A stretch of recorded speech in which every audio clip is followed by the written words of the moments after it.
सजना छुई बहुत ही गोटे देसी जिनसटे खावाई भी भल लगी थाए किंतु बनवाई से भजा बेस तरकारी जहाँकि खाई खाई बोर लगे निश्चय से मुझे आपण मानक सजना छुई आलू बड़ी तरकारी बनैकी देखी जहाँकि आम टे यूनिक स्टाइल बनैबा।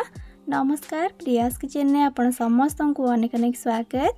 एबे आपण मोर रेसिपी को देखापी वीडियोटी को फुल करंतु।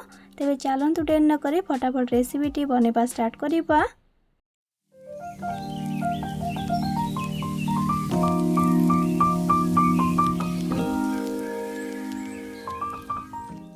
सजना छुई तरकारी बनवाई प्रथम ये देखो मु कड़े दौची 2 छोट चामच रिफाइन तेल आ तेल भल भाव गरम होगा गोटे कप दौची बिरी बड़ी को। यहीटा घर तैयारी बिरी बड़ी अच्छी, आपन चाहे मार्केट रू किणा बड़ी यूज करें। एबे गैस फ्लेम को मीडियम रे रखिकी बड़ी को आम लाइट गोल्डन ब्राउन कलर होगा जाए 2-3 मिनट खंडे भाजी नेबा। 2-3 मिनट पर ये देखो बड़ी आमर हल्का गोल्डन ब्राउन कलर होगी भल भाव भाजी गलानी। एबे ताको गोटे जगह को काढ़ी देकी साइड रखिबा। आउ से सेम कड़े देदेबा पाखापाखि 2 बड़ चामच रिफाइन तेल किंबा आपण रिफाइन तेल बदले सोरिष तेल यूज करें। तेल भल भाव गरम होगा पर से 300 ग्राम दौची सजना छुई को आउ 3टी मीडियम साइज कटा आलू आउ अधा छोट चामच हल्दी गुंड पकेबा आउ स्वाद अनुसार लुण पकेबा। लुणटा केवल आम छुई आलू को देखिकी ऐड कले आउ छुई आलूर क्वांटिटी आप निज हिसाब से कम बेसी करके नहीं पारे।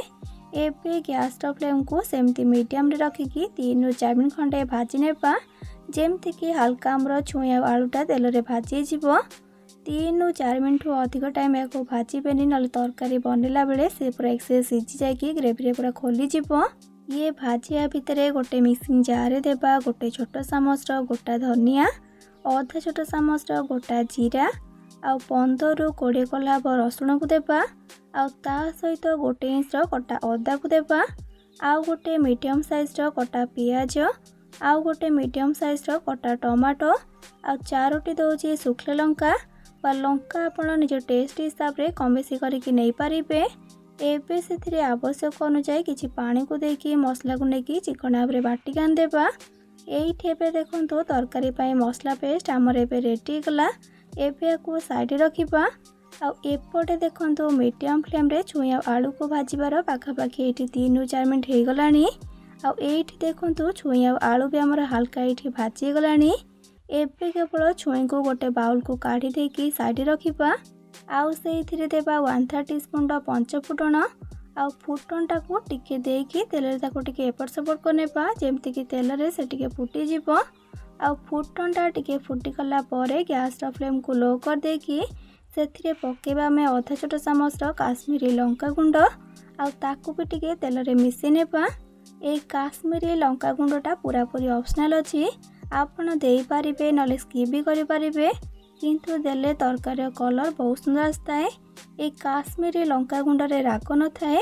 लंका गुंड को देकी टिके मिसै नेला परे तापरे सेथिरे आमे प्रिपेयर करि रखितिबा मसला पेस्ट को आनिकी ऐड करनेबा आउ ता सहित 1/3 टीस्पून हल्दी गुंड पकेबा आउ स्वाद अनुसार लुण पकेनेबा।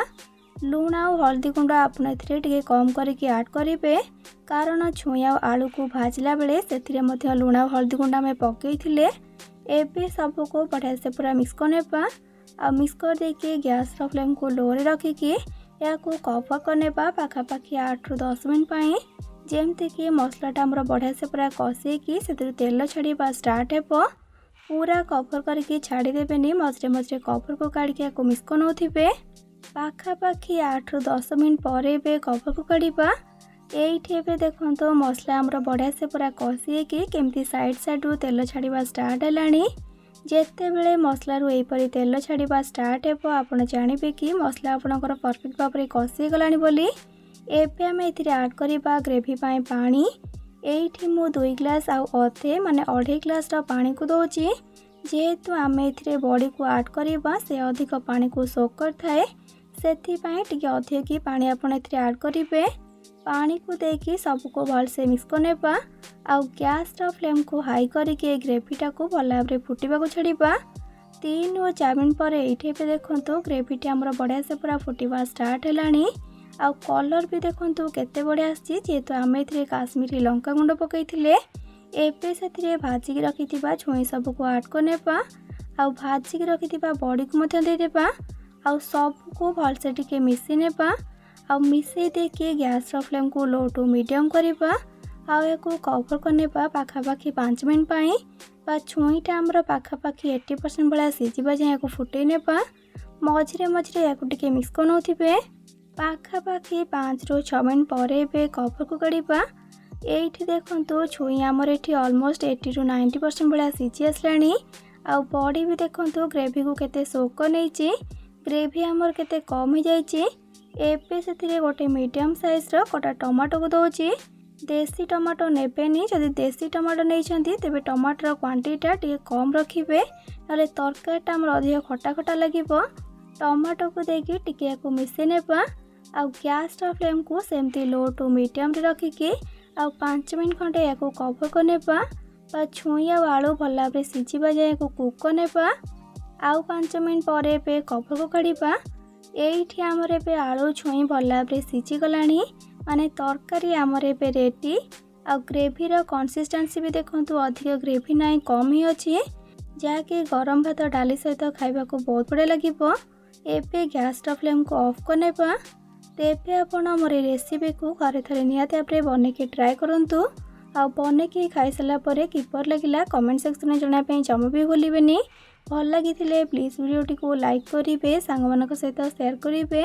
चैनल नुआ थिले प्लीज चैनल को सब्सक्राइब करनेबे आ पाखरे थिबा छोटो bell icon all option click करिवे जहाद्वारा मो अपलोड करथिबा मो समस्त वीडियो नोटिफिकेशंस आपण सर्वप्रथमे पाई परिबे। तेबे आज पई रहउची पुणी आसीबि नुआ एक रेसिपी नेकी से पर्यंत रहली लव यू ऑल जय जगन्नाथ।